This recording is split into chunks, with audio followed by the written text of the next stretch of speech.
की तुम्ही सुद्धा तुमच्या लाईफमध्ये जी थेअरी तुम्ही आता सगळ्यांसाठी वापरतात ती स्वतःसाठी वापरली असते. येस. तर नेमकं तुमचं आयुष्य कसं बदललं आणि बिफोर आफ्टर जे असतं ना ते थोडंसं आम्हाला एक सांगा ना. मी एक हार्डकोर ऑन्टरप्रिनर आहे. मी साधारणतः माझ्या आयुष्यामध्ये फक्त 1.5 दिवस नोकरी केलेली आहे आर्चिस गॅलरीमध्ये, बरं. 10वीच्या सुट्ट्यांमध्ये. अच्छा. पण सांगताना खूप हे गोष्टी अभिमान आत्ता वाटतो, आनंदही वाटतो की मी एवढं मोठं साम्राज्य उभं केलं, आज 3 लाख लोकांना शिकवतोय.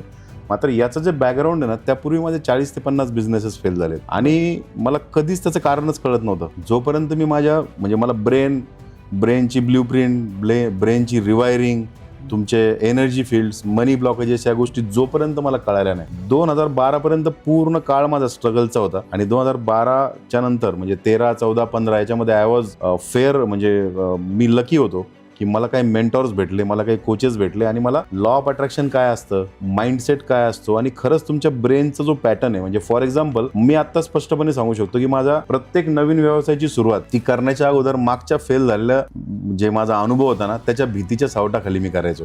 So that was my blueprint. माझी ब्रेनची ब्ल्यूप्रिंट सेट झाली होती फेल्युअरला आणि मी प्रत्येक वेळेस नवीन उमेदीने मोठा प्रयत्न करायचो परत फेल होण्यासाठी. सो हे जे मी आज लोकांना रिवायर टू रिचनेस हा जो सब्जेक्ट मी घेऊन लोकांसमोर येतोय ना, माझ्या लाईफमध्ये प्रॅक्टिकली वापरलेली प्रत्येक गोष्ट मी याच्यामध्ये साधारणतः आपल्या जे पण या रिवायर टू रिचनेस प्रोग्रामला कनेक्ट होतात त्यांच्यासोबत वापरतोय आणि मिरॅकलसली त्यांच्या आयुष्यातले ब्लॉकेजेस दूर होतात जसे माझे झाले.